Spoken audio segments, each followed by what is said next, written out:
Our next guest is Andrew Sudol. Him and I go as way back as sophomore year in high school, man. It's a long time. But please sit back, relax, enjoy the interview between Andrew and I. We got a good chance to catch up and just have a couple good laughs. I know. I was actually seeing on your Instagram story that you're everywhere, dude. Have you been to every state yet? Let me think. I mean, I think I'm at about like 40 or 41, something like that. Which one? Because I still need. Oh yeah, which one you got? I haven't done Alaska, which is kind of a crime, like living in Washington. Mm-hmm. I should have done that by now. I haven't done Hawaii, and I need to do like Maine, Vermont, New Hampshire, New York, all those northeastern states. Mm-hmm. But I would drive my car from Seattle down to Tuscaloosa, Alabama for school. And so I was hitting all of those states every single time. Mm-hmm. All the Midwest states, all this like Southwestern ones. So out of those 8, which one are you like? Do you have like a vendetta against any of them where you're like, I don't even really have you don't see anything in Maine. You're like, I couldn't live without seeing Maine. Is there any of those that you're just like, fuck it, I don't really care? No, man. I mean, I'm trying to hit all 50, but Alaska, Hawaii, and I want to go to NYC. The fact that I haven't been to NYC yet, I really want to go. Oh yeah. So wait, New York City, you haven't been? I've never been. Yeah, dude. So my girlfriend's from Buffalo, and that's why when you were on that hike, I think I actually did that hike, the one that you were on below the falls, but not below it. I didn't get wet, but like down by the falls, I was down there. So it was caves. The caves. So I was like, dude, Andrew is like, he was just right where I was like 2 weeks ago. So it's kind of cool to see how that went down. But I haven't been to New York City either. I mean, I haven't been to much states really. I've been to, everywhere on the left side. So Oregon, Cali, Washington, Idaho, just because Pullman's right next to it. Have you ever been to Pullman? Have you ever visited anyone out here? Yeah. You have? Oh, of course. Yeah. So, I was thinking about going over to Pullman. I did the whole tour as a senior in high school and all that. Mm-hmm. I enjoy it. Mm-hmm. So in high school, if you don't mind me asking, I remember I was there for a semester, one whole semester, and I met you. And Darian was like, "Hey, you got to meet this guy Andrew." So and then we met, and I was like, "This is a cool guy." And then all of a sudden, I remember we had like this. It wasn't communion, but it was like where we were giving shout outs to students who had really good grades. And you're one of the guys who had, did you have over a 4.0? Did you have like a 4.1? At the end of it all? Yeah. I had a 3.98. A 3.98. Because at the time, like you had like a 4.1, and I was like, how, I sat there and I was just like, man, I'm struggling here to get an A in Stern. I think his name was Stern. Was it Stern or? No, he was bald. What class was this? Athletic director. He was, you know who I'm talking about. He had a wife that also taught there. Struman, yes. I had Struman. Yeah. And so I was just trying to focus on his class. And then I had the LSU teacher, Miss Zellner. I had Zellner. And then I had, obviously, Miss Burnham. And then I don't remember the other one. But anyway, I saw you up there, and it said you're going to Alabama. And, as a kid who was new to private school, I was kind of new to the whole college realm anyway. I knew what it was. But to see someone go so far and to see how far you've gotten is really cool. I tell my friends, Andrew's at the University of Alabama, and everyone thinks you're on the field playing. I'm like, oh, yeah, I talked you up. Like when Alabama's like, oh, my friend Andrew goes there. They're like, oh, what position is he? I was like, he's not on the field, but he's there somewhere, Academic, man, academic. Yeah, so you're going for engineering. That's what I kind of remember, right? Yeah, so I went to a summer camp after my junior year of high school, and then I officially signed on senior year. And it was for engineering, and fortunately I was able to get a good deal of financial aid, and so that was a big part of going down there. And then about a year and a half through the way, I went over to finance and did finance and mathematics and econ. And so right now, so I was able to do all those just because I already done like a bunch of math at Murphy. And that's kind of pivoting over to doing management consulting and all that. So I'm pretty excited. So are you looking to move back to the Pacific Northwest? I know that's where you are now, but is that your big plan, is to bring that to the Northwest, what you've learned? So I love the Pacific Northwest, and I'm right now here with my family just because I was originally supposed to start my job in September, but now it starts in January because of COVID, and I'm gonna be moving to Dallas, Texas, actually. What? Yeah. Yeah. I was actually born there, to be honest with you. I was born in Dallas, Texas. Wow. My family was down there at the time. My mom was, and that's where I was born. But otherwise, so I guess I'm technically from there. If I were to say anything like that, But that's why you're a Cowboys fan. Yeah, big Cowboy fan. I know. I always see Bailey from Archbishop. He's always talking Dallas Cowboys. He's always, big Cowboy fan. But yeah, so University of Alabama. I mean, I want to know about it because I actually cheer for the Crimson Tide. I mean, I know it's kind of it's kind of like cheering for the Patriots around here. A lot of people get kind of upset when I kind of go, go for Alabama. I don't mind cheering for him, and Darian's the same way. And the main reason is because you're there. I'm like, I might as well just cheer for him because Andrew's out there, and Darian, I think, just likes Alabama too, and that you're there. But I think it's just crazy to see because I look at NFL. I'm sorry, I'm kind of jumping a lot of places here, but no, you're good. Over here, NFL is huge. To me, Seahawks are the big thing. But over there, it's a title shift, I feel like, because over there, it's Saturdays are your guys' Sundays, essentially, right? Yeah. Yeah. Dude, I mean, and I think that's exactly why it's so popular over there, just because, you talk to someone from Alabama, and they don't care about the Titans. Yeah. Yeah, they're like, Yeah. Yeah, the Jaguars. Yeah. They're not, you'll have like a couple of like Saints fans, a couple of Falcons fans, but yeah, I mean, for the most part, no one really gives a crap about the NFL at all, really. Yeah, and I mean, I get it because you guys, how many are seated in Alabama? What, 80,000, 100,000? 100,000 in the stadium, yeah. 100,000, and what? CenturyLink has 63, maybe 64. Something like that. So like, yeah, you times that, it's not really timesing, but it's almost double. You look at it like that, 40% bigger, maybe. I'm not the math guy here. I'm the humanities communication guy. I love it. Yeah, so that's what I'm going to school for. And this podcast started about a year and a half ago. I remember I wanted to get you on the show, as soon as I could. And I'm glad that you're on the PST time because I know time zones can be a big deal. How did the podcast come to be? So actually what happened, my grandpa and I talk sports, and so does me and Darian all the time. And I started a sports podcast, which was Weekly Take, and that was just, all right, I'm going to just post kind of what I talk to my grandpa about every week because we make the picks. Like, okay, Seattle wins, San Fran will win, picks. And then it started to get to the point I had some listeners, some sport listeners, and then people were like, hey, man, I love your podcast, but I don't listen to sports, so I can't really, I can't connect with it. I can't listen to it longer than an hour. I'll listen to 10 minutes. So I was like, well, maybe I could just start one, that would be, just fun for anybody to listen to. And then, obviously Joe Rogan, had a lot of those guys with podcasts. I don't know if are you familiar with the comedy world?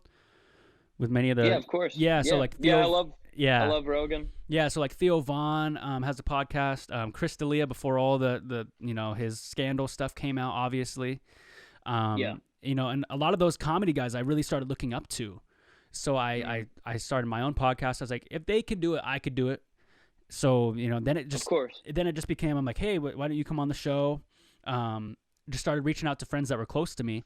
It almost felt like I was like those fundraiser things you get, those fundraiser emails you get from friends that you've never heard from. I started sending stuff like that, like, hey, bro, I haven't seen you in a while, but you want to be on my podcast? They're like, dude, I haven't talked to you in like 2 years, but, everybody has a story, bro. I mean, that's what I'm saying. So many people, like, just to see, like, where you're across the country, and then I have some other friends who are in New York, some other friends who are here, and I'm sure with you too, it's just like you see all your friends doing great things and big things, and to be able to sit there and just talk with them, I think is really cool because it keeps me connected. Without this, I'd probably just be texting you, but it's cool how I can actually have that conversation. I was actually just in Shoreline. Me and my girlfriend went to go visit her friend, and they lived kind of by your house. And I remember because we went down to you guys have like a bougie, kind of a bougie store down there. What's it called? Yeah. PCC. Yes, we were there, and I was like, I wonder if this is where Andrew shops, bro. I was like, no. I was like, no. He's pretty humble guy. I bet you'd go to like the Costco or, but yeah, PCC was pretty bougie, bro. I'm a huge Costco guy. I love Costco. Yeah, so but yeah, so that's what it kind of ignited. I was like, I need to see what he's up to, and then ever since then, that's when I kind of started swiping up on your stories, like, hey, bro, what you been doing? And always got to say, we want Bama over here in Wazoo, man. We start up Saturday, and we're. I don't even know the name of your quarterback, man. Bro, he has like a 3-syllable name. It's like Lana Del Rey or something. Lowry Del Cur. I don't know his name, bro. So anyways, I'm looking down here on the questions I got, and I wanted to ask you about the basketball league you were in, because Darian always teased me about it. He always teased me, and I was never the best basketball player. And you were in this fun, was it like a church group basketball league you guys were in, or what was it in? Yeah, just a church group. It was called CYO. So CYO basketball. Catholic Youth Organization. Oh man, to this day I'm still upset I didn't go, because Darian's like, just ask him to be on the team. I was like, nah, bro. I was shy, and shy doesn't get you nowhere, Yeah. And well, it looks like that's changed, dude. Yeah. Yeah, exactly. It's definitely has changed. But yeah, man. So out of the states you've been to, like we were talking, West Virginia, and I saw your sister goes to a school. I didn't know which one she went to, so she goes to Montana. Yep, University of Montana. So how do you like it out there? That's over in Missoula, Montana, and I mean, I like it a lot, dude. Montana's a really cool place. I think I kind of grew up in the suburbs, so I need a place with I want to be like within half an hour of a really large city. Oh, okay. That's kind of my philosophy. So, I love living where I am right now, and I'm half an hour away from Seattle, and I'll be in Dallas, and and maybe that's like being close to concerts and sporting events and like cultural events and stuff like that. But she's absolutely loving it over there in Missoula. I mean, I think Missoula has like 50 or 60,000 people or something like that, but she's big into hiking. And yeah, she's really close to Canada too, so she has like Glacier National. I don't know if you've ever been to Glacier National Park. I mean, that's the most gorgeous national park in America, almost, I'd say. You'd say? Have you been to a lot of national parks? Yeah, I mean, I would say it's right up there with like Yosemite. Olympic National Park in Washington is absolutely gorgeous. I love Mount Rainier. But yeah, dude, I mean, northern Montana is just an absolutely gorgeous place, and she's really enjoying it. I don't know if I necessarily could live over there, but I understand why people do. You know? So yeah, you're a city guy, and then is where you're going to school. Do you guys have a big city around you? Because I've heard that it's just the campus out there in Tuscaloosa.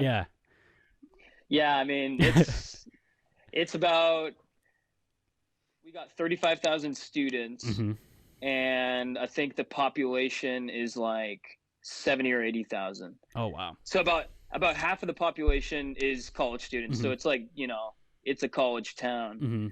But your closest big city is like Birmingham. Okay. And in the grand scheme of things, Birmingham's not a very large city by any means. And they're like a Bellevue, right? Like Bellevue size, would you say? Yeah, Everett? I guess that. Yeah, probably closer to Everett, because Bellevue's been growing a lot, man. Yeah, Bellevue almost could bring the Sonics. Have you heard that? When was that? Yeah, Bellevue was actually talking about bringing the Sonics, but they said they didn't want to let them have it. And they're like, no. Some, Seattle Big Head, or, not Big Head, but Suit, said, no, we want to have them in Seattle. Yeah. And oh, man. I think somebody said they would fund it, but they're like, we don't want it in Bellevue. Kind of like how San Fran is really or the Niners are really in Santa Clara. Yep. Yeah, so like they're like, we don't want that with our team. And I was like, man, dude, I'll do anything for the Sonics to get back, dude. I'll sell a toe. Man. Yeah, dude, it's almost embarrassing that Seattle is like a top 15 size city in terms of like population. And we have good fans, we have the support, and I've driven through Oklahoma City, dude, and respect to respect to anyone who lives in Oklahoma City, but it was not the biggest place out there. You know what I'm saying? Like, I don't know. Like, it seems like they actually have a very good fan base too. So maybe that's not a really good like comparison. Mm-hmm. But I mean, a top 15 size city should have a basketball team. You know? Yeah. So yeah, keep going. Sorry. Yeah, I was just saying, like, and they were talking about within the next 5 years after COVID ends, mm-hmm. obviously, because they want to like slowly, gradually get that revenue back up again. They're thinking about adding 2 teams, Seattle, and then they were talking about Vegas. Oh. You know, they're always going to throw in the whole like Mexico City thing, but like I'd like to see it before I hear about it. You know what I'm saying? Yeah. But I could see a world where it's like maybe in like 2024 or 2025 after the NBA recovers from COVID, they add like Seattle and Vegas or something like that. That'd be cool. I mean, so would we put Vegas in the East then? You'd have to put Vegas in the East because obviously they put us in the West, right? Yeah. I would imagine so. Yeah. And, you know, that's big. I mean, now we even have the hockey team here. You know, that's big. I'm so excited for that. So we got the big hockey. You know, we got a pretty cool, like a logo, too. That's what's crazy about it. Oh, you already set, bro. I didn't even take the sticker off, man. You already locked in. How good is that? So in terms of cities, I mean, I had this conversation with my girlfriend, actually. Like, the top 5 cities, are we in that top 5 in your mind? Because it's really close. I think, yeah. In just terms of like everything. Yeah, like totally subjective. Yeah, like yeah. We don't really got to go too in depth, but like in your mind, in the country, top 5 cities. Dude, I think so. I think it's just it's some sort of beautiful that you can be like in downtown Seattle, mm-hmm. and then you can go half hour away and you're in Mount. You know, you can do like a hike with a waterfall. Mm-hmm. Like another hour away, you're in Mount Rainier. Mm-hmm. Like the combination of just the nature and the diversity and the food, and you have the water right there. Mm-hmm. I mean, it's got everything, dude. And then it has, you know, 4 Fortune 500 companies. Mm-hmm. Yeah, and so you have like this Amazon, Boeing, Microsoft, and you have this like influx of people all around the world that are moving to Seattle. And this is just like, dude, this wasn't the situation when we were like kids. Mm-hmm. This has been something that's like slowly been building up in the last like 2 decades just because of those companies, dude. It's pretty cool. Yeah, I mean, I look at those companies. Yeah, you're right. We got Boeing, Starbucks, Amazon, which are all huge companies. And then, you know, even look at it like the next tier down, you have like gaming companies such as like I think we have Valve, Nintendo. We have a lot of big gaming. Yeah, I actually heard Expedia's in Seattle too. There's a lot of Dang. Yeah, I actually just saw that today. I was actually buying my ticket to Buffalo. I'm going back out there, and it says their headquarters is in Seattle. So I was like, I don't know if they were made here, but they're at least here, you know. It's crazy to say here as I'm like on the tip of like Washington. I'm like on the farthest tip away, but I mean, I'm from, you know, I'm 425, you know. And yeah. So to stay with the city part, you know, I see your questions a lot on Instagram and the questions you ask your people on your stories. And there's actually been one, I don't know if you said it or if I thought of it after a question you asked, but it was your thoughts on COVID. I should ask your thoughts on COVID and what it's doing to the job force for remote working, because I'm looking at it now. It's almost ending the metropolitan era in my mind to see that people are able to work from home. Like these big gaming headquarters that are, you know, 6 stories tall or, you know, take 6 stories of a huge building. They don't even have to be there no more. So that allows people, as long as they got a good internet service. What's your thoughts on that? Do you think that's good? Do you think that's bad? Because I think it's good I haven't really done much thinking, but I think good for sure, right? Yeah, I mean, I definitely think it's a good thing in terms of the individual has a lot more leverage and a lot more freedom about what they actually want out of a job, right? You know, and this is something that my company is doing. They're saying, hey, we're not going to really come in and I'm going to start remotely in January and we're going to be in person in March. But it's sort of a negotiation sort of thing where they're like, hey, if you want to do Friday and Monday from home, and then Tuesday, Wednesday, Thursday in the office, or whatever combination you want, you do you. Based on, are you an introvert, extrovert? Do you like to interact with people on a daily basis? Stuff like that.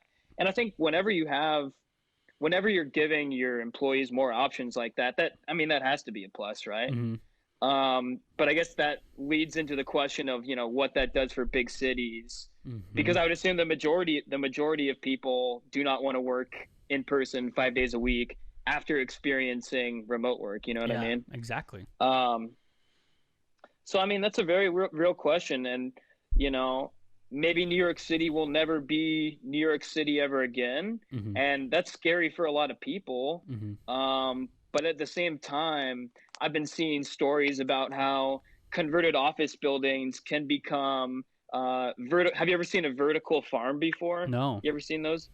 Yeah. So vertical farm is just basically agriculture, but in a skyscraper and just like a leveled so sort of building. So it's sort of building. It's like a fucking tall farming building. Yeah, dude. And like, that's just something that you couldn't even the technology wasn't there a decade ago. And so I think that this is a time where big cities can get creative with shit like that, where, instead of a bunch of office buildings, you can have a vertical farm. You can have affordable housing with a new project like that. You can build a new park. You can build a new cultural center, dude. And so, like, I don't know if it's necessarily a bad thing that you're having these, businessmen and women moving out of New York City. You can cater more towards the people that are already there, and they're going to stay there with, like, new creative ventures like that. Oh, yeah. If you were to tell me someone was going to put, like, a vertical farm like that and, maybe a cultural center, man, and I'm in that little studio apartment, hey, man, that's more things for me to be enjoyable and to stay here because – I was looking, again, my girlfriend was looking at studios in Seattle, and, you look at the price and the size, and you're like, fuck, dude, like, I'm not getting too much. I at least need some amenities around me to make this worth it.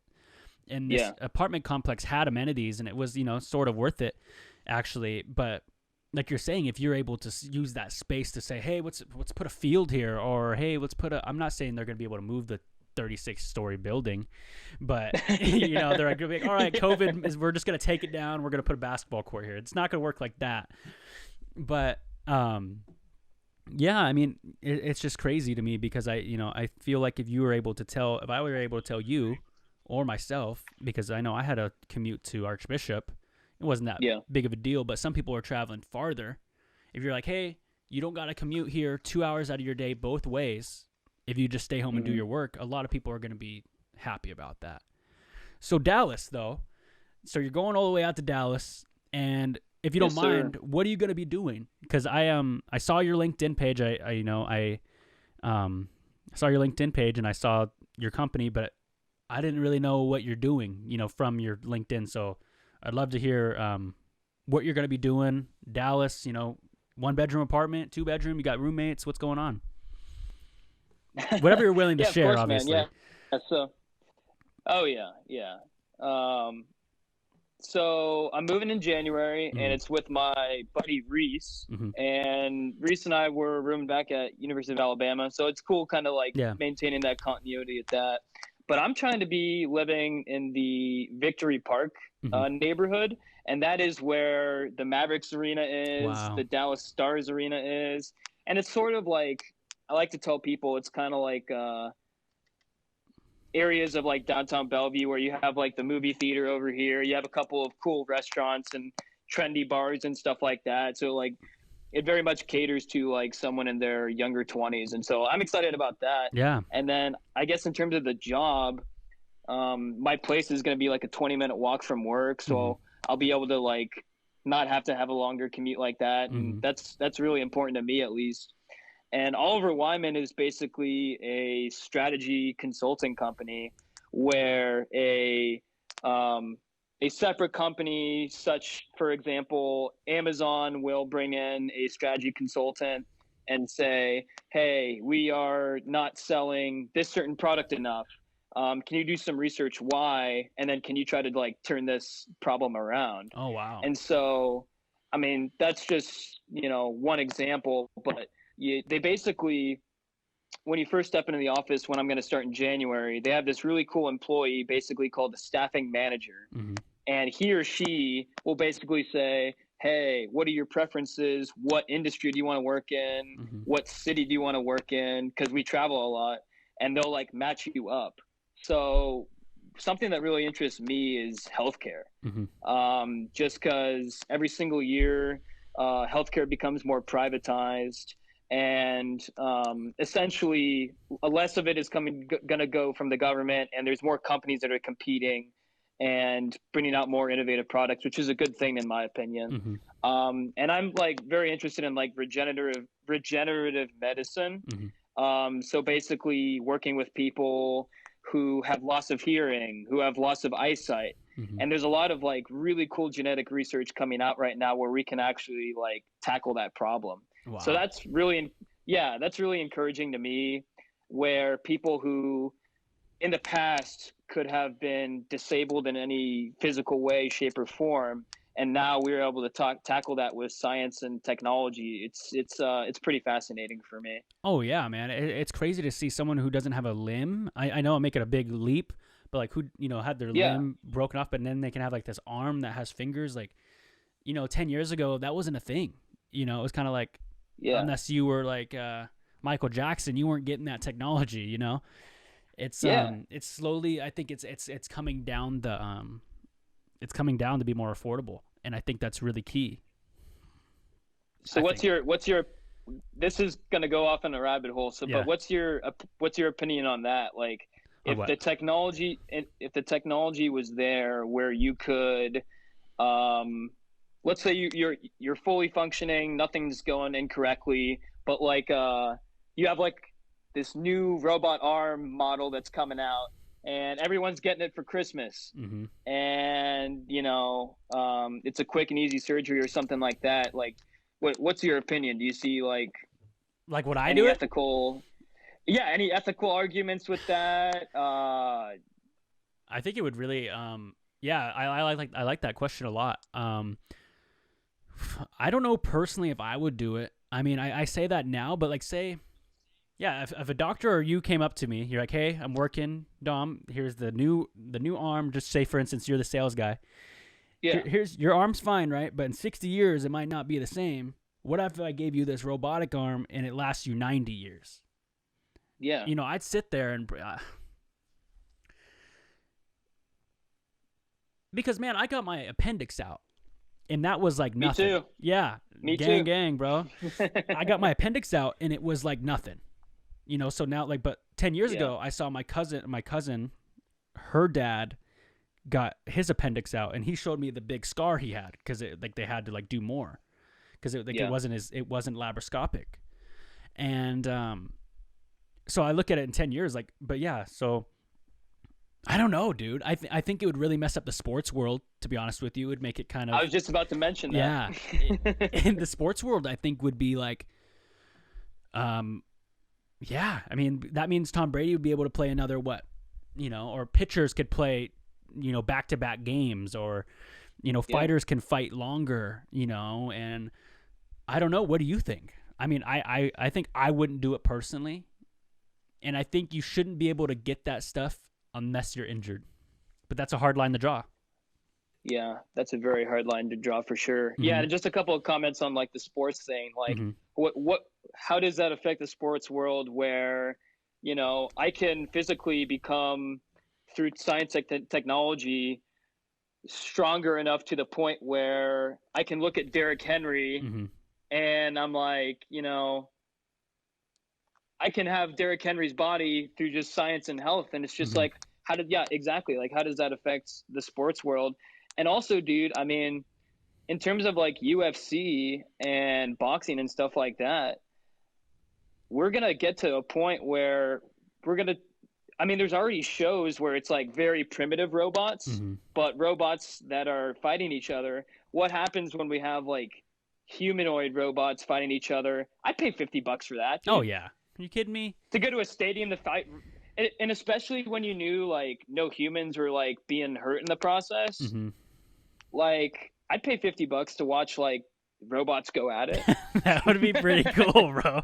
But then, yeah, but then we're 10 years down the line for them saying, why don't we just beat up all the fans and take their money, then they'll be like, let's just beat up the humans, bro. Like, yeah. So what's your, every time this thing comes up, and this conversation will come up a lot, well, robots will take over, but then there's that bonehead in the corner that says, well, there's always got to be someone who works on them. That guy's always there. He's always there. So, they're eventually going to just be like, we don't need that bonehead either. That argument always gets me. I feel like they're replaceable too. But yeah, dude, it shapes the Olympics. It shapes the Olympics for sure too. Because if I were to say, hey, Andrew, I'll give you Usain Bolt's legs, I think it slowly becomes more pay to win. And the world's already kind of like that, and I know that might sound fucked up to say, but the best trainers with the best people, the best coaches, the best nutritionists, they're going to obviously probably do better than someone who doesn't have that. Yeah. But if I were to say, okay, I can give Usain Bolt even better legs now, and that, what's to say like he can't do that? No, but that's actually a really good point. Like you're completely right. It will turn into a money game. And right now, at least, you're right. Like people can hire trainers and stuff like that. But for the most part, a lot of it is based on talent and physical gifts of, what your body looks like. And that kind of evens out the playing field in terms of, what socioeconomic background you grew up in and stuff like that. So, I never even thought about it in that way. That really will change. Yeah. Because, unless you're born 6'8", 240 pounds, like with LeBron James, you could be born like that. But if you, get noticed and you get that, I don't know what I'm really saying, dude. Sometimes I just kind of start talking, but it's, but you know what I'm saying? Like the genetic gifts definitely play a big part in that, especially in the sporting world. But yeah, so to your job, if I were to say, Andrew, so I'm guessing this is what I kind of get from your job, and for the people who maybe are a little stumped with me too, in podcasting, say I have a product I want to sell and it's not selling, that's when I would come to you and you would say, all right, Dom, you got to advertise it this way? Or do you say, are you in advertising? Are you marketing? And I'm kind of lost too. Or is it all? Yeah. So I would say, I would describe it as like more strategy, like operation sort of thing. So I'd be like, to be honest, it's like everything under the sun, like marketing included, but I would basically crunch the numbers and say, okay, what's your viewership look like? What demographics are they from? Stuff like that. And you would hire me to basically like look at all your stats and configure some sort of a plan. Some of them go right, some of them don't go right, but some sort of a plan looking forward.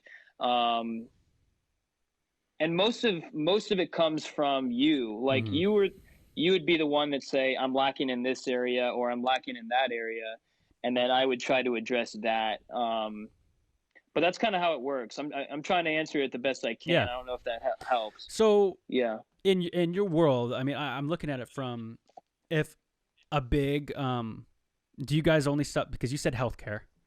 So I'm imagining those are the kind of businesses that come to you. But if Joe Rogan came to you, would you guys be able to do something like that too? Or does it stop at like big corporations? Or because like, obviously if, Joe Rogan comes up, hey, I want to have more viewers. Is that you guys, or would you guys gotta be like, we're in the commerce or we're in this, would that, I'm just kind of picking your brain. No,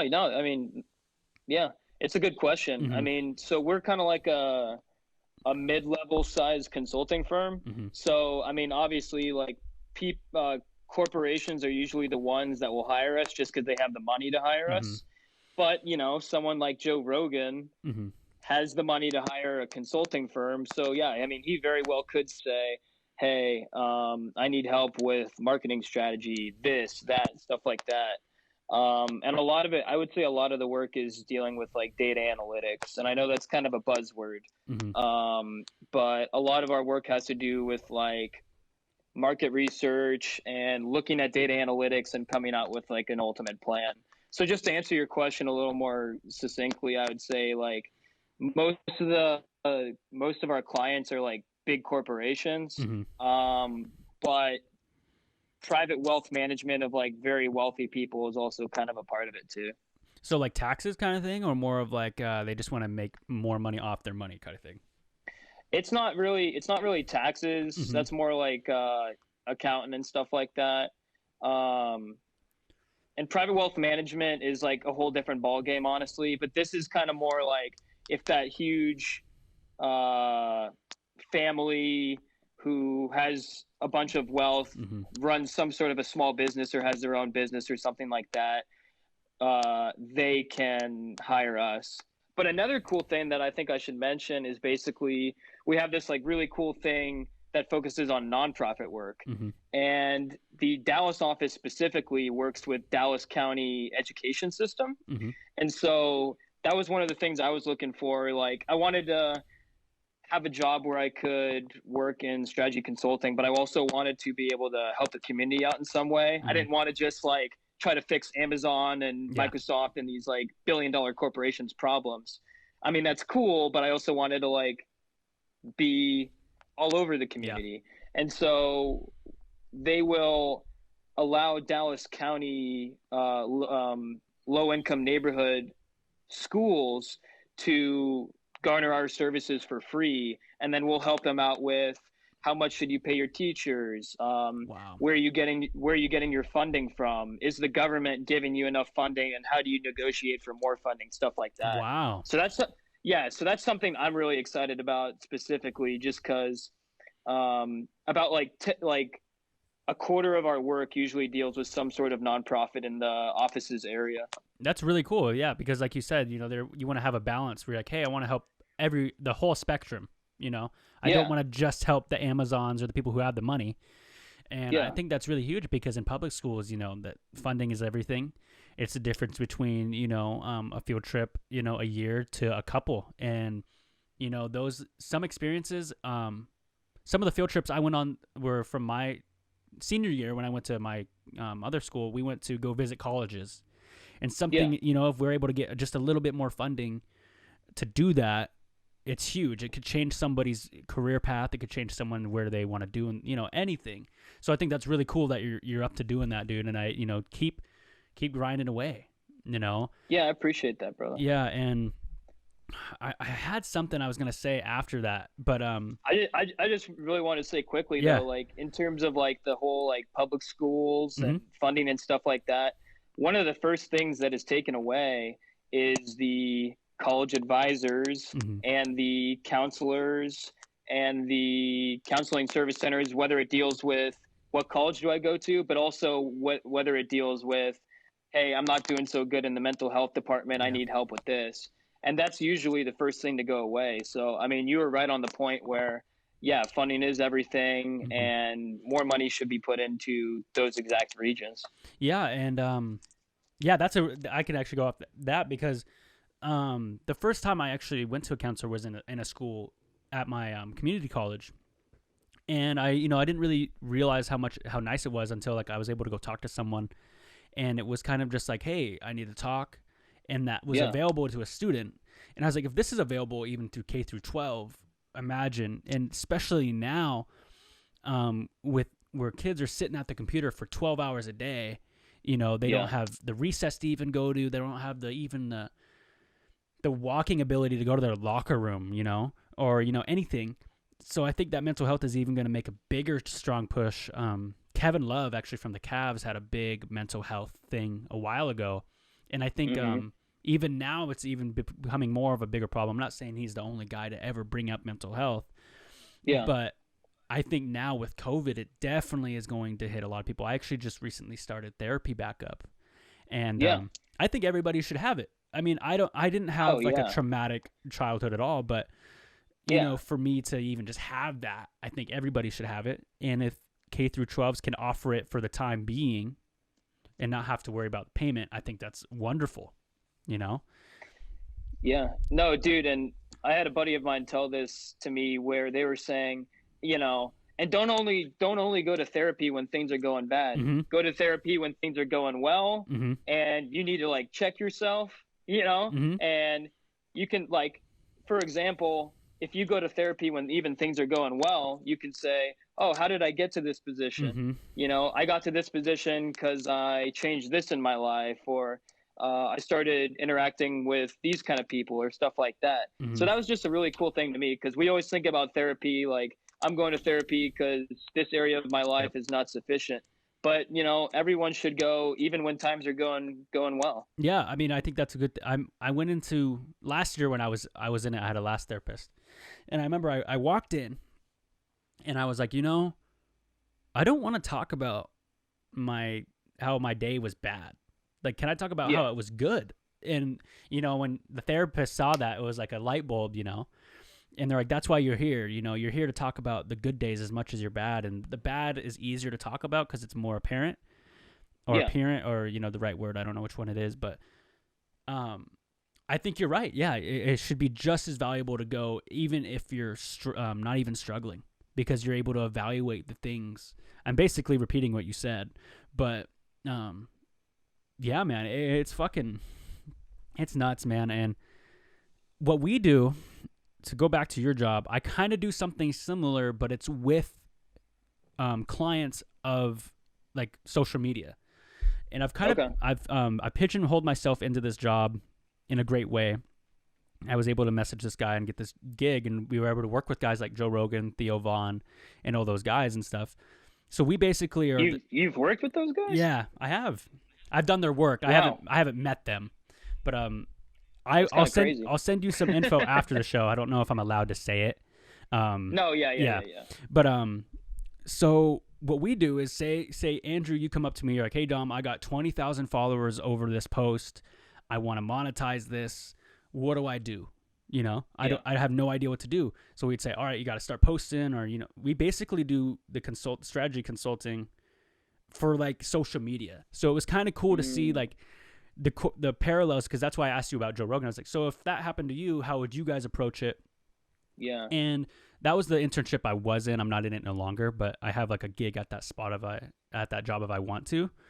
But it's just really cool to see how people need help with things like that. And a lot of people think, oh, that person got famous overnight. It's like, well, they had a body of work. They had that post. And then from there, they needed, hey, we had a client who blew up out of nowhere, had a huge following, and basically is like, a post a day isn't cutting it, unless you're Rihanna, Childish Gambino. Those guys can get away with not having a social media presence because they have music, or they they have a whole career of work. But if they're like, hey, I want to maintain this. Did you see the guy with the cranberry juice, the Ocean Spray guy? That guy on TikTok, Dogface. Yeah. He's another indigenous creator, so shout out to him. But that's cool. Someone like him would want to maintain that, not just be a one-hit wonder. And so that's what we kind of manage or evaluate people like, hey, should we keep this guy, or is it like it's kind of cutthroat, and is that's what business is. And I guess that's kind of a shameful thing to say. Everything's kind of cutthroat, but yeah, so it's kind of cool to see those similarities. And dude, and I'm just thinking about in terms of like, that job must be getting harder and harder, because maybe it's a little easier to gauge whether someone's successful on podcasts, but how do you gauge someone who's successful on TikTok? Just because the barrier to entry, like, you can just like what you said, his name was Dogface. Yeah, that was his name. Yeah, you can hit the jackpot with one post, and you never saw it coming, and you don't know if you're ever going to do it again. And it's a lot harder to gauge whether someone is going to be successful on a social media platform like that. But yeah, I guess just to also talk about like with like Joe Rogan and Theo Vaughn and Tim Dillon's another good one. Andrew Scholes, I like him a lot. But even if you quote unquote are successful at what you do, that being podcasting, mm-hmm.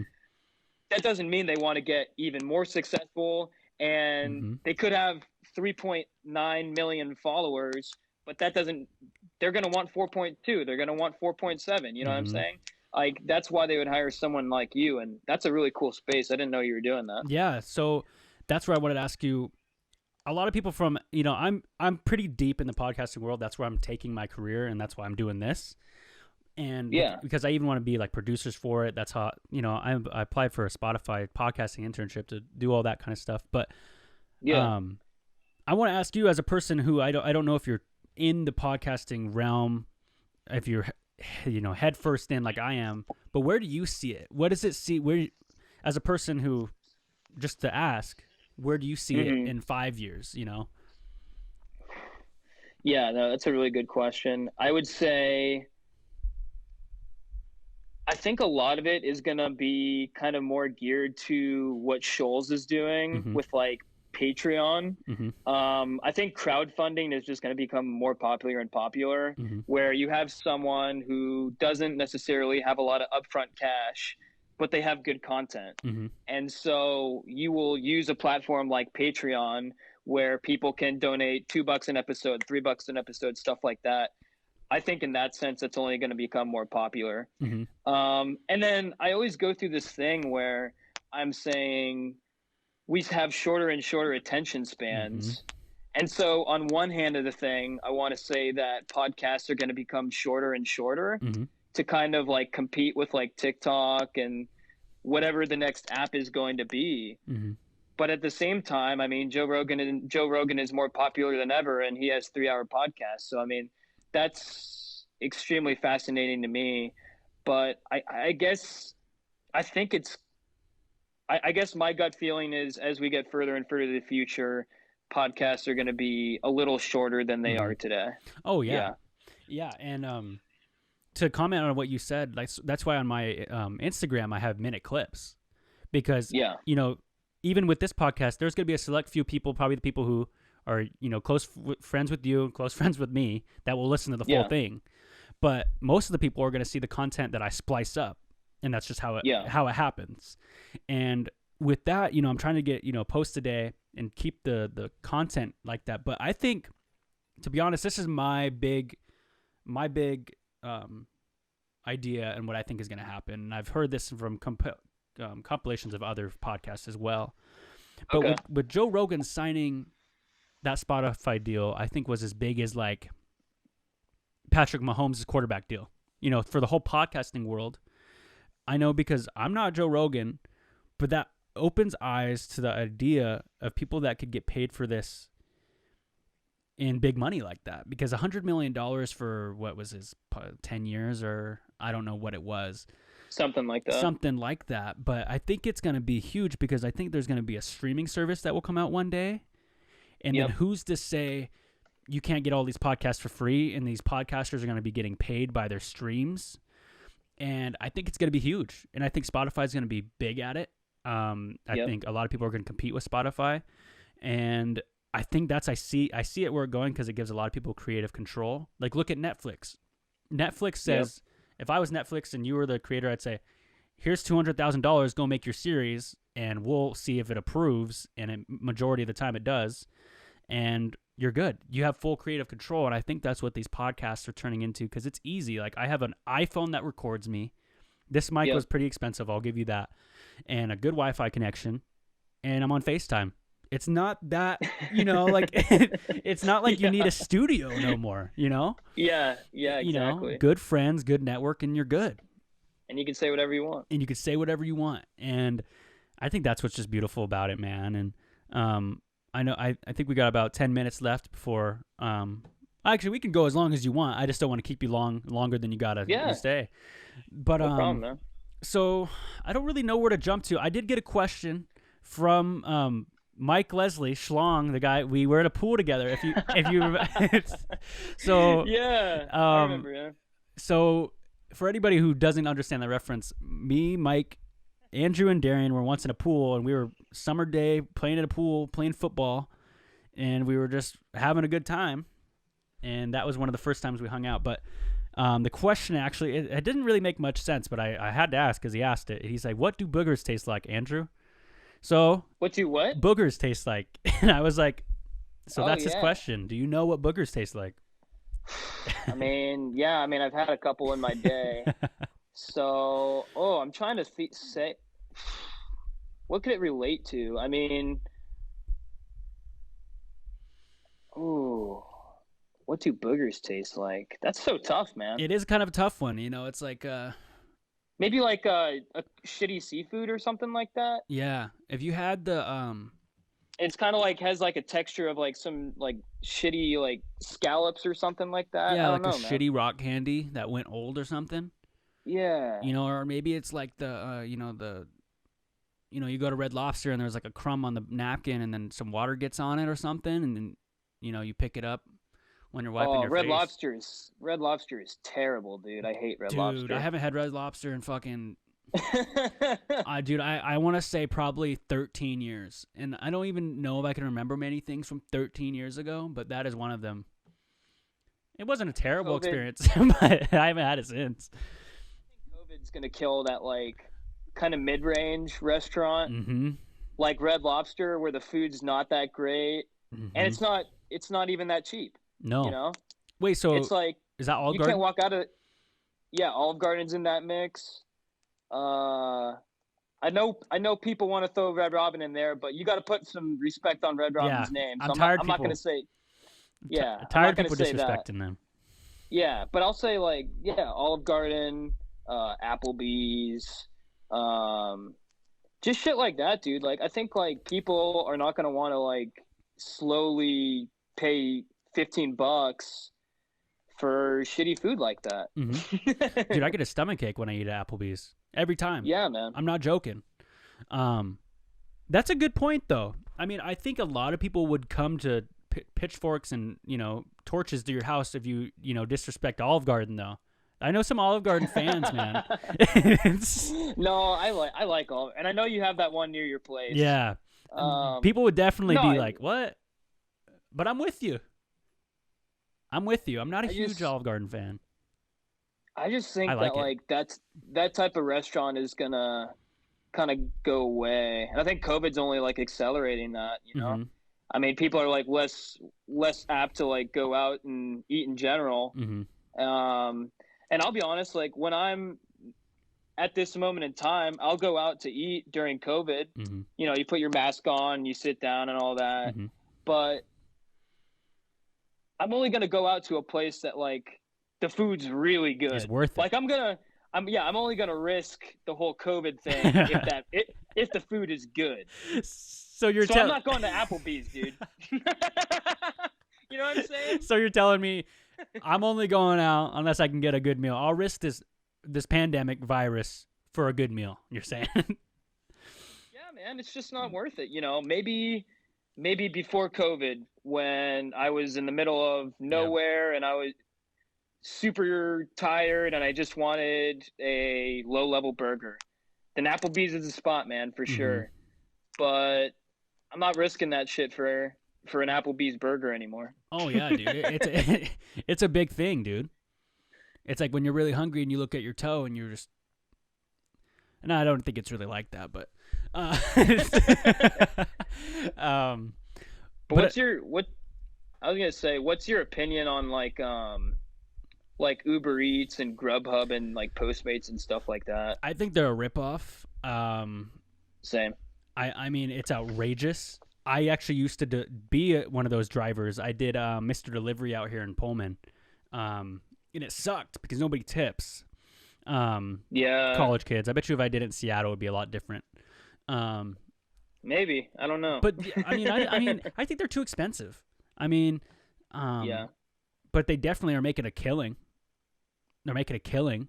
I know somebody who sold their business in Canada that it was like the Postmates of Canada, and they made a fucking shit ton, dude, because they sold the whole business, and it was like a triple figure million, or $1 million deal, millions of dollars.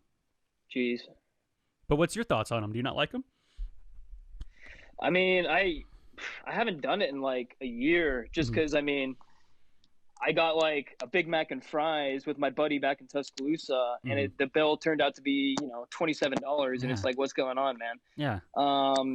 And yeah, I mean, that's a good perspective on your side too, just because like I know the price of the food is not worth it for the consumer, but it sounds like it's also not worth it for the guy driving the car. Yeah. You know what I'm saying? Exactly. Yeah. It's like it's a ripoff to both people, and I'm surprised that the business is actually. I've never really looked at it from that, but both sides are kind of getting ripped off. And yeah, and the restaurant, not only the guy driving the car, who may be the third party, but also the restaurant. Like I heard, like they take like 30 to 40% of the actual the bill, and it goes just to Grubhub or Uber or wherever like that. But I mean, I see value, especially during COVID. I see value for why like food delivery service is a thing. But if you don't have to do it, I just don't think it's wise to like waste your money like that. Yeah, unless you really just want your favorite restaurant to be delivered to and you can't get there. I get that. Like the only time I think deliveries to me were only really susceptible to me when I was 14 and my mom would go to work and leave me $20 for pizza. That's like when deliveries were key, But now it's like, Dom, get up. When you didn't have a car. Yeah, it's like, Dom, get up and go to the fucking store. Like nowadays, it's just like, Right. But like back then, it was like, oh, okay, I got $20. I'll like pizza's $15. I'll tip $5. He gets $5 tip. We're good. But there was really none of that when we were kids. It was only takeout and pizza, right? I mean, yeah. Did we have stuff out? I mean, did you? I want to say no.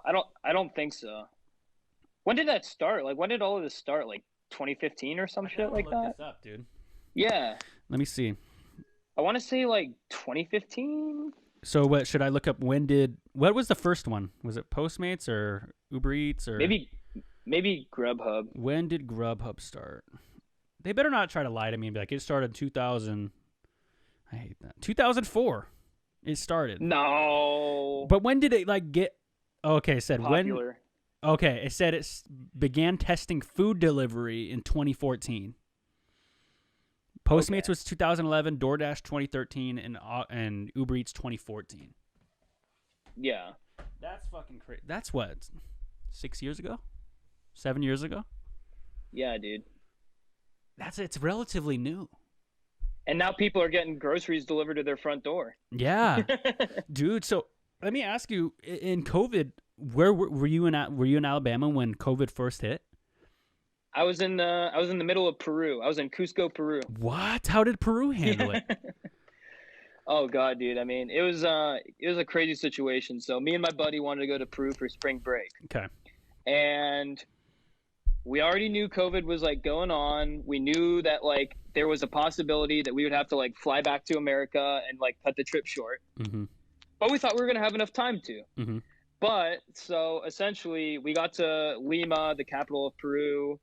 We already had like spent a bunch of money, so we wanted to do it. And then we went to like this lake, and then we went over to Cusco. And that's when when we went to Cusco, that's when shit hit the fan, where COVID started spreading in South America as well. It had already like spread in America and everything like that. But the president of Peru, for good or for bad, shut down the country within like 10 hours. What? And we're in the middle of this lake town, dude. Living it up. Yeah, and like no Wi-Fi. We have our phone, but like we barely can like reach like a certain place or anything. We can't find like where the nearest like flight in the airport is and all of that. So it's just one of those things where we looked up nearest flight, all of the flights were full. And so me and my buddy Mitch were just like, dude, we got to prepare for being in Peru for a minute here because we're not getting out tomorrow. And so we ended up being in Peru for 2 weeks until we had to have a United States government flight fly us back to Miami and get us out of Peru. Yeah, it was a crazy, crazy story, dude. So you hit up the government? Were you like, yo, what's the 411? What's the government's number? They'll come pick us up in 2 weeks? Is that kind of what happened? Yeah, it was wild, dude. So basically... Run me through the whole thing. Yeah. I guess Peru is like a super touristy place. I had no idea. Mm-hmm. I always thought it was like, Brazil is where they have like Carnival and stuff like that. But Peru is a super big tourist destination. And so we weren't the only ones stuck. Mm-hmm. There was like thousands and thousands of Americans stuck in Peru. Mm-hmm. And so they ended up making this Facebook group What? about like, hey, join this Facebook group, put your name, what state you're from, how old are you, stuff like that. Because they were trying to prioritize like the elderly people to go back first. And so essentially it was like a grassroots program where everyone in the Facebook group started sending messages to the local governor and the local senator and stuff like that. And so you would have people from Florida sending letters to Marco Rubio, and then Marco Rubio would talk to the Peruvian government and basically say, we need to get these people out. And so that's how they started getting like pressure on trying to rescue, especially like the elderly people, and sending them back to the United States who could be exposed to COVID. And then, we kept getting emails like the government, the United States has evacuated this many people. And slowly we got to, we were two 20-year-old college dudes. Yeah. So we were the last priority. They're like, dude, let them stay. Yeah. Probably didn't want us back, honestly. Keep them there. Yeah. But it took about 2.5 more weeks. So we were there for a total of like 20 days in Peru until we finally got that email that's like, hey, give us your information. You are going to be on the next flight that's heading out tomorrow. And damn, we had to pack our stuff. Like, we had to walk to the airport, and it wasn't just Americans, dude. There was a line of Australians. There was a line of Japanese people. There was like 40 different countries where they're trying to bring their people back to their original country, dude. Dude, whose idea were you just like, yo, let's go check Facebook? That would have been the last thing I would have done, dude. Like, I'm gonna go check a Facebook group. Was that your idea or was that your buddy's idea? So I think it happened like, because during this entire time, me and Mitch were like talking to our parents about, hey, what should we do? Stuff like that. And I think Mitch's mom was the one where she heard from like some local news story that like other Americans were stuck in Peru. Mm-hmm. And so I think Mitch's mom was the one that was basically like, hey, I guess there's like some Facebook group. Mm-hmm. So that's essentially how we found out, and the rest is history. Dude, shout out to Mitch's mom, bro. Yeah, I know. She's a real one. Dude, got you out of Peru. Yeah, no kidding. But it was kind of crazy, dude. I mean, I was just listening to, I think it might have been like the Wall Street Journal. Mm-hmm. I was reading the Wall Street Journal the other day, and there's still like people stuck over there, man. Oh yeah, dude, I believe it. I know some people that were stuck in France. Like, the U.S. said, we don't want you back, dude. Like, France is like the worst right now. Stay over there. And I was like, what if you had no money? Like, you're going to be on the street eventually. Yeah. And, dude. And it's kind of, Yeah, and it's kind of funny because apparently Aaron Rodgers was stuck in Peru the same time we were. What? But that dude got out. That dude had some private jet on speed dial, and he got out before the restrictions ended.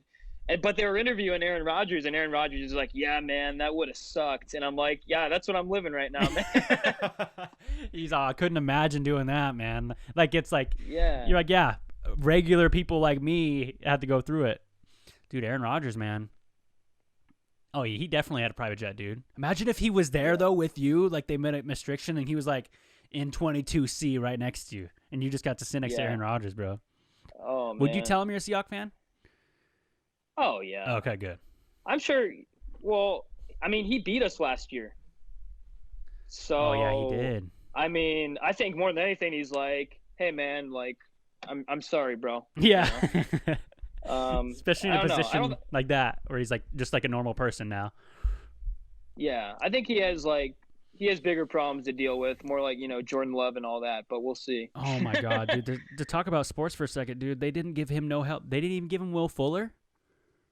Yeah, they were speaking about that. And they couldn't even get him Will Fuller, dude. Like, if I'm not a Niners guy, but dude, if Jimmy G's going to be out, and he's going to keep having these problems. And Aaron Rodgers keeps, not getting what he wants in Green Bay. And he's from the Bay Area. Are you going to say it? I'm saying it, dude. He might go to San Fran, bro. Oh, man. You know me, bro. I'm still that Baltimore fan, and Lamar wasn't looking pretty. Dude, not against the Steelers, man. And I mean, don't get me wrong. I still cheer for Seattle. I'm not one of those Seahawk haters, bro. Don't get me started on the Hawk haters. There's a lot of them in Seattle. I'm guessing you've actually probably met a lot of Hawk haters in Alabama. No? Yeah. A lot of. Well, I have, dude. It's kind of crazy because like people think like, oh, we're just in the corner of the United States. Yeah. Like people don't really give a crap about the Seahawks. But dude, I don't know whether it's like. Maybe it was when like the LOB was like super cocky, and maybe people had problems with that. Yeah. But like people hate the Seahawks, dude. Yeah, dude, because we're a West Coast team. Yeah, and we always win during prime time, and I guess that's annoying or something like that. But I don't know, man. Is it crazy to you being in another? It's always crazy to me to be in another state and to see everybody cheering for another team. Like when I'm in Buffalo.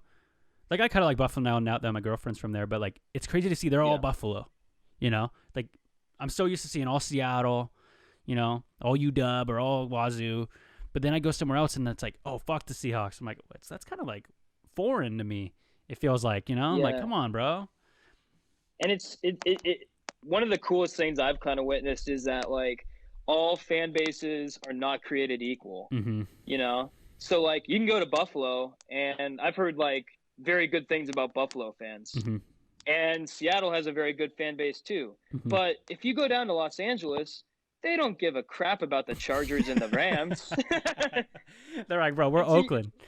Yeah, dude. And so it's so interesting to like go to a different stadium and just like witness what the home team culture is like. And like, no one gives a crap about the Jaguars and stuff like that. Like it's just something that I always previously believed that like, oh yeah, I mean, if you live in the area, then like you're gonna root for that team. But like truly, like even if you live in downtown Los Angeles, you still don't give a crap about the Chargers. I mean, all fan bases aren't created equal. I mean, who does at this point, bro? I don't know Chargers. I do know one Chargers fan, and he doesn't even really watch football. I think he's just like done now. He's just like, I'm done, bro. Yeah.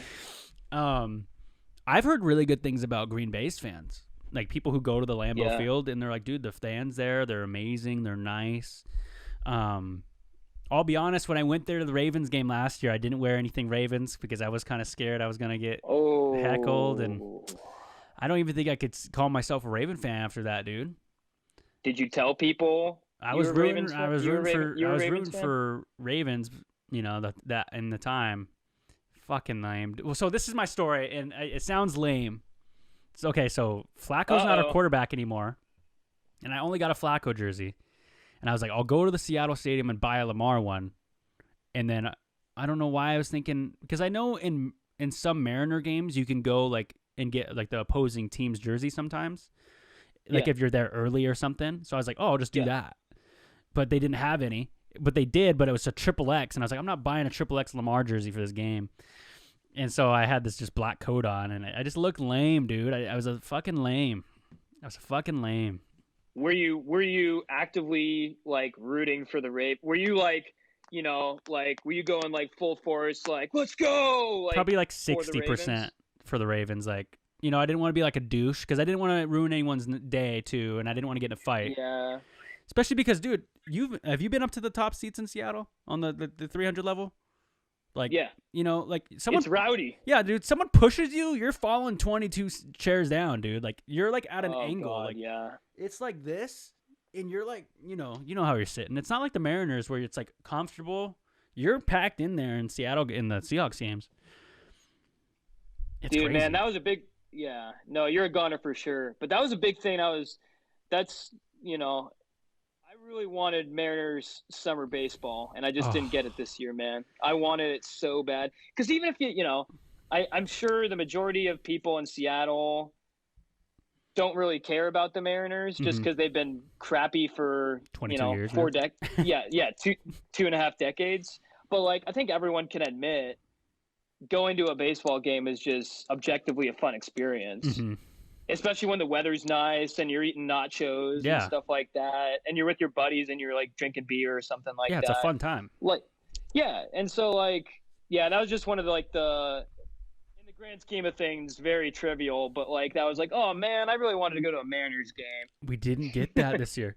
Yeah, that's the thing. You know, I do get a lot of respect for saying I'm a Mariners fan, though. You know, I'll be like, I'm a Mariners fan. People are like, fuck, man, that takes some heart. Like, dude, it almost. I was telling my buddy. I was telling Dylan this the other day. I was like, I think like the Mariners being so bad and following them for so long now, it is such a meme that I love the Mariners even more now for how shitty they are. Oh yeah, me too. We cherish the wins. Lovable losers. Yeah, dude. Like we win, and it's like, yo, we won the World Series, bro. That's what it feels like when we win. You know. Who do you still talk to from high school? You still talk to all those guys? Yeah, so Dylan Davis Core, Trevor Mello. You remember Trevor? Yep. C-Swag? Not as much. Not as much? I'll hit him up here and there and stuff like that. Like, happy birthday, bro. Yeah. Shit like that. But like I was hanging out with Ben Byer and Luke Van Hollebeck the other day. Tar Heels fan, Ben Byer? Yeah. Yep. And James Poyer. Yep. Remember Jared Martin? Yeah. He kind of looked like really tall. He kind of looked like Darian a little bit. They're both tan, both had the same kind of hair, kind of thing. Really tall blonde guy.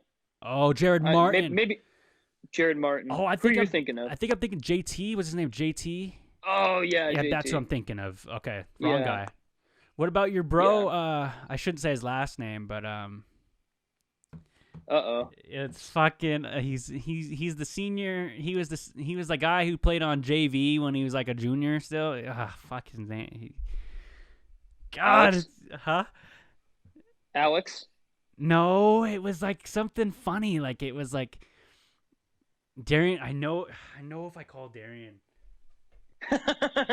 Let's get him on right now. Yeah, let me see if I could call him on my. I think I could call him on here. Let me see. I think he might still have the number. Oh, I don't have his number. Football team or baseball team? He played on the football team. He had a funny name. Like everyone always kind of made fun of him. He was white, kind of bulky, had just the normal brown hair. Played on the football team. I'm so lost right now. God, dude, I know Darian. I would call him, but I'm recording on my phone. Do you know what position he played? He's like a backer, maybe. I think he was a sophomore because I was there as a sophomore, and he still played on the C team as a sophomore. I know that doesn't help because we didn't play football there, but but we knew the guys. We sat with all of them. But anyway, I'll figure out his name and then I'll send it. I'll text you to it because I don't want to say his name. How about you? Who have you kept in touch with? At Archbishop. You mentioned B Halp. B Halp. I have him on my Snap. I have Mitchell Albin. Oh, cool, yeah. Darian, obviously, my cousins. I see some people from like some girls at Archbishop that went to Wazoo, but I don't know their names anymore. Like I just recognize their face. I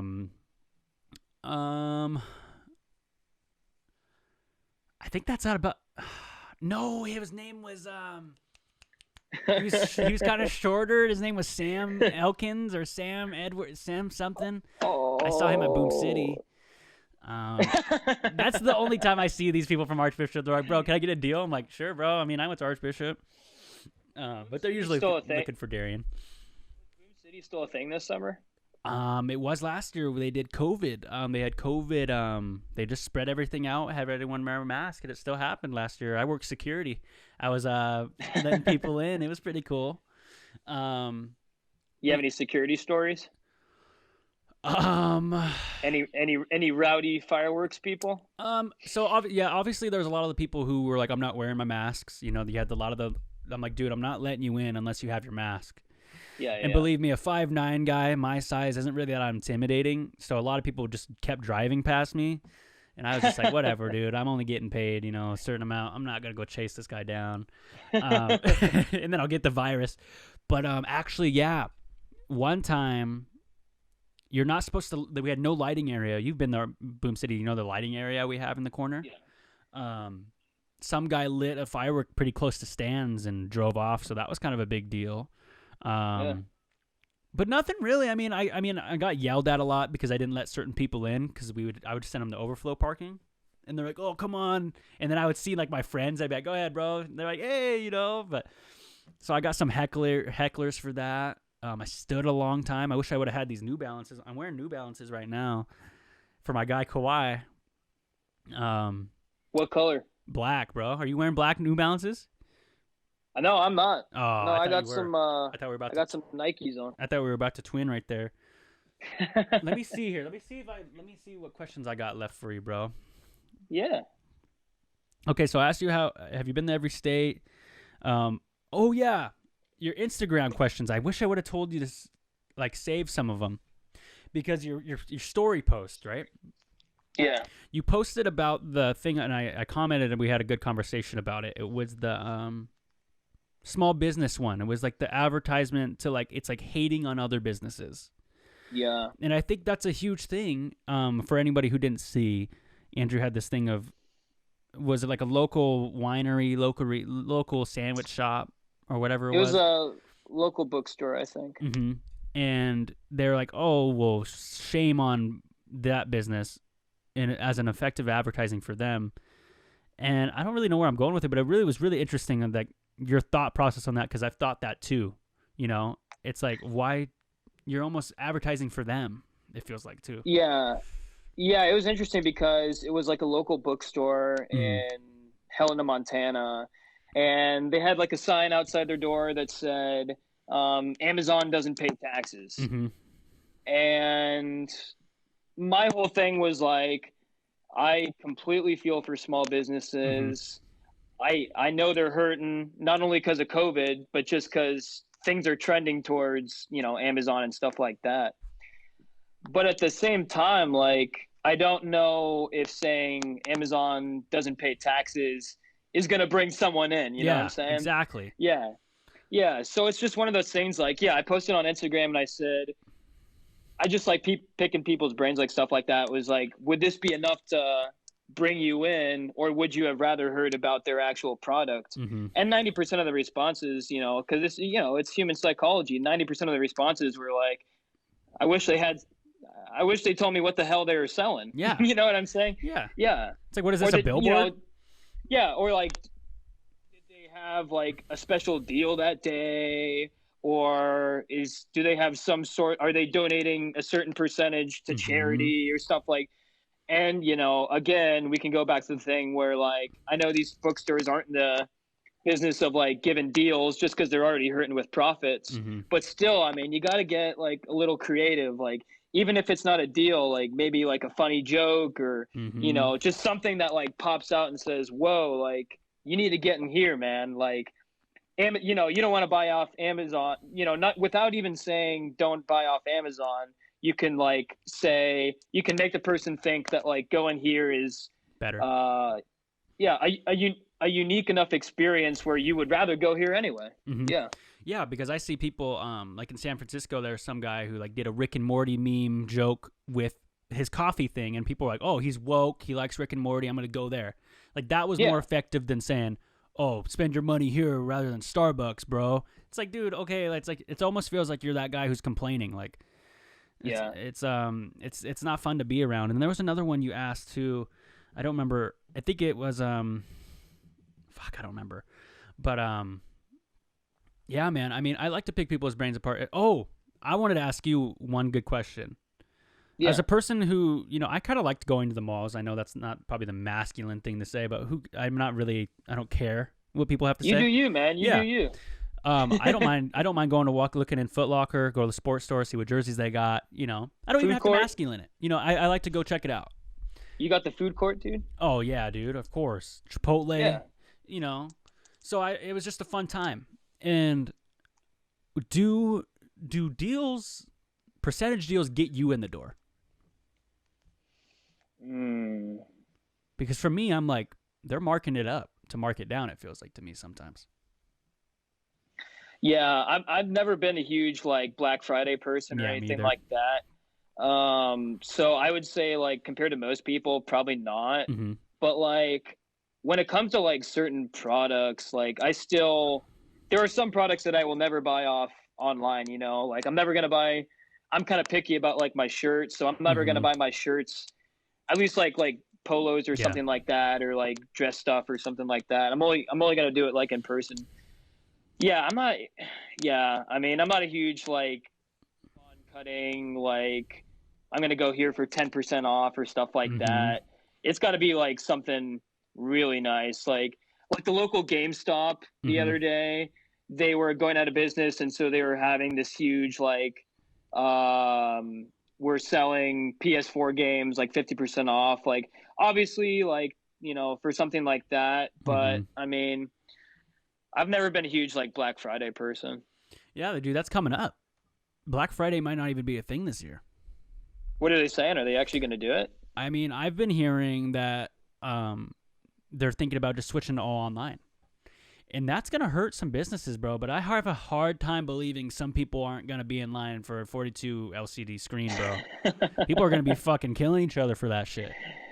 Yeah, no, seriously, dude. But it's cool. You know, I guess kind of talked about the mall thing, or one more thing on the mall thing. Like the Alderwood, I don't know if you've been to the Alderwood Mall. Oh, yeah. That's my shit, bro.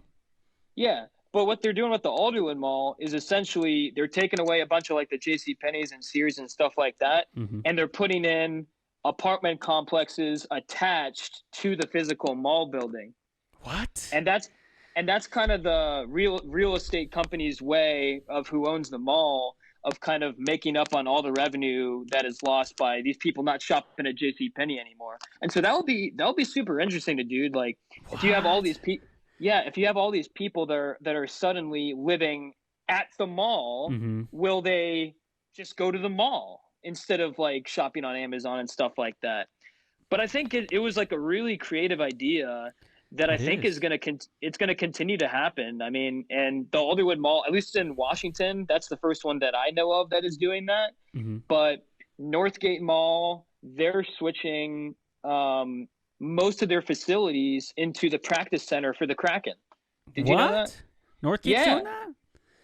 Yeah, dude. I did not know that.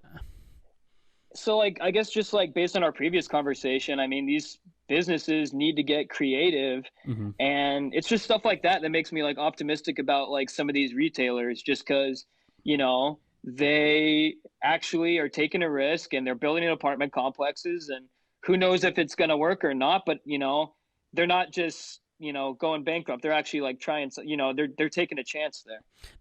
There's always a lot of empty spaces for stores that size because, you know, there's like some retail spaces around here where I live in. You're like, what's going to fit in there? The only thing that would fit in there would be a Walmart, you know?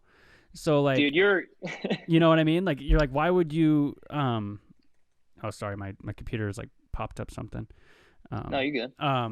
But yeah, you look at it and nothing's going to fit in there other than those, like a Dollar Tree. So what's the point of this big old space if we have nothing, you know? So you were killing me about the Spirit Halloween shit. Oh, dude, come on, bro. Bro, I close my closet doors every day. You know, they see that, dude. They're just going to keep coming. I was at the South Center Mall the other day, and it was the day after Halloween, and basically it was like 50% off for obvious reasons. And I'm just like, dude, I don't know. Like, I'm so confused about their business model. I have no idea how it works. Spirit? Yeah. Oh, yeah, dude, me either. Because it's got to be easy. I mean, they sign a 1-month contract deal, and they just probably overprice. You know, those costumes are $20 a pack. You know, I was looking at them, and they might make a pretty good amount of money.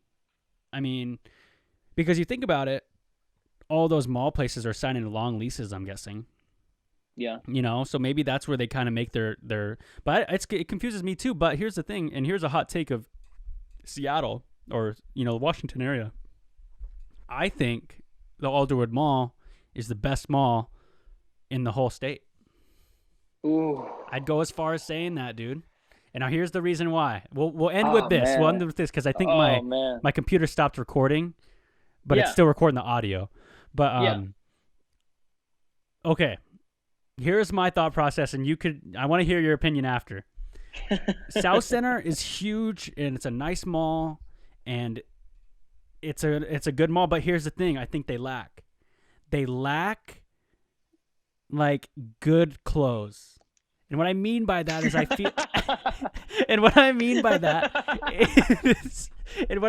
is the managers there just say, dude, just get whatever the fuck's new. They'll buy it because it's South Center, you know? Yeah. Because people are coming in from the airport. They're like, fuck, I'll just get whatever. Oh, this is from Seattle. I'll get it. You start going deeper. You know, you get Northgate. Northgate has its problems. Northgate's almost the Everett Mall. Yeah. But then, just about, dude. Yeah. Just about. And then I'm even gonna count U Village, and I'm gonna count downtown over by Pike Place. Those malls too. I'm gonna count those. Bellevue Square. Oh, Bellevue Square is pretty. I haven't been there enough, bro. But they're pretty nice. Yeah. Okay, they're next.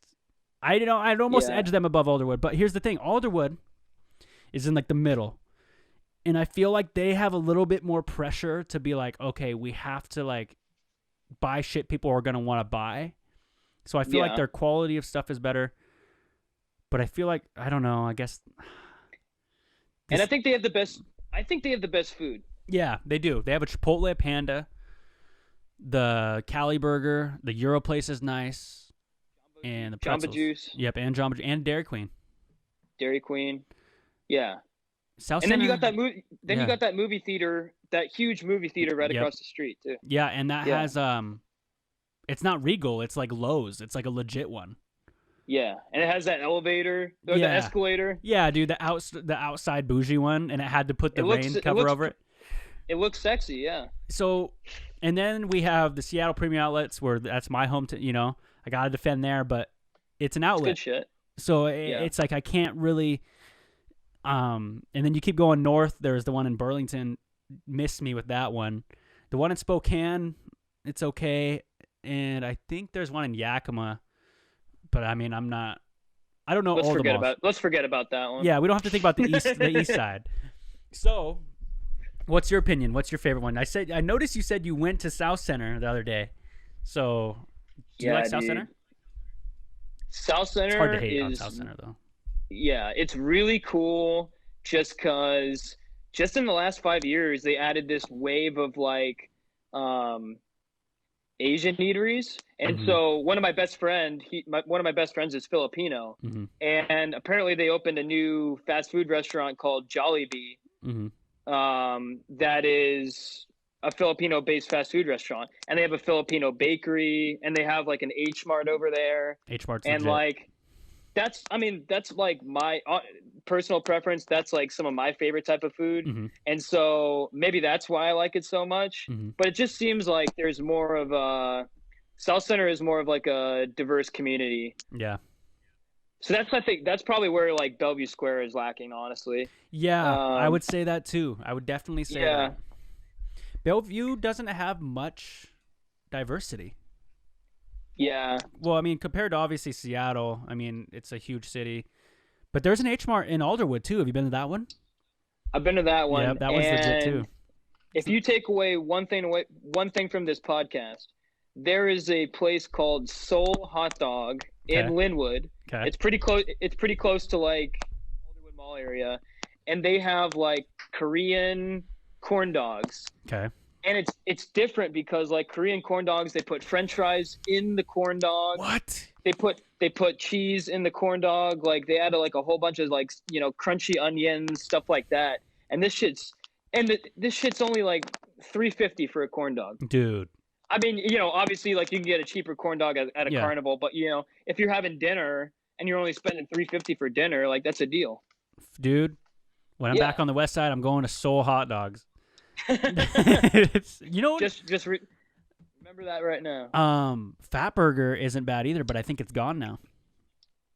There used to be one over there. I think Fat Burger's gone. Oh, dude, Fat Burger was legit. Their onion rings were nice, but nothing like Red Robin's. I'll add. Yeah, I always got confused with like the vibe of Fat Burger because it was like you're in this like 1950s like you're rolling.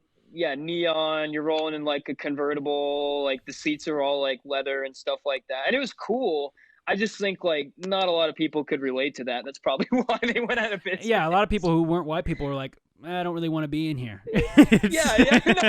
Yeah, because they had pictures of like, Marilyn Monroe and like Dean Martin and like a bunch of these like white Hollywood celebrities back in the day, and everyone's just like, can I just get my burger, man? Yeah, like, dude, can I see like a Chuck Berry picture in here or something? Like, what the hell? Yeah, no, exactly. So maybe that's the downfall of Fat Burger.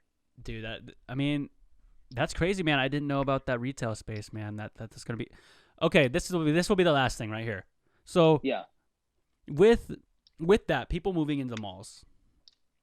Do you think it will be like how when people like work at McDonald's, they're like, dude, I fucking hate McDonald's. I'm not going there.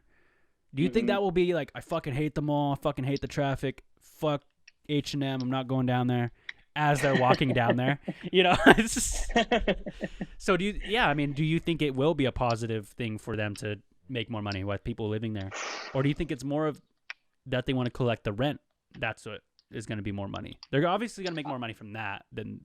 Yeah, but I would say most of it's probably going to be collecting from the rent. I mean, I think the whole retail spaces closing thing is only going to continue, and like, I think most of it is just like we want to collect as many people's rent as possible, and I think that's something that also is going to help is like having more people live in that area is going to raise the property value. Yeah. So like they can sell off other parts of the mall to build other apartments or hockey facilities or restaurants or stuff like that, just because like the more residential a place gets, the property value gets a little higher. Yeah. So I don't know. And then they got that light rail. The light rail is going to go all the way to Alderwood Mall. And so that's going to raise the property value too. So I think they're just kind of banking on a bunch of more people wanting to live around the light rail, around the Alderwood Mall area. And I mean, they'll need to shop at the mall, but I think a lot of it is still going to be, they're still going to buy off Amazon, in my opinion. Oh, yeah, dude. I mean,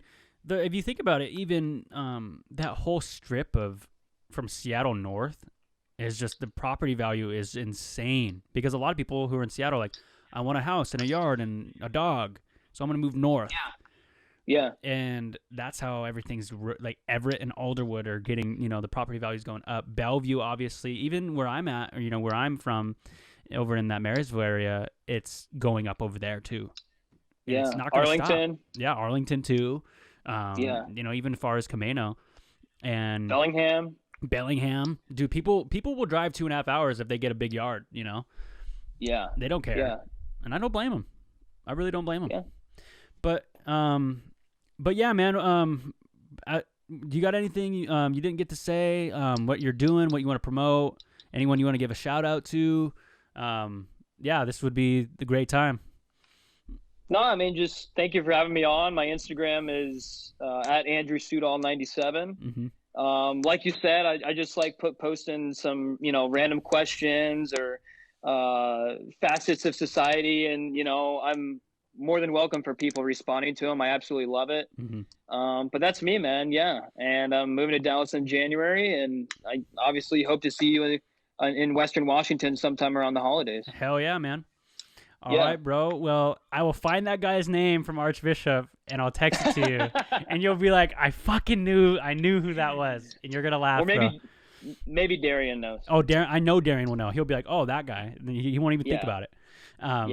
But yeah, so I'll text you tonight and I'll figure that out. All right. Sounds good, brother. Thanks for having me. Man. Have a great one. You too. Later.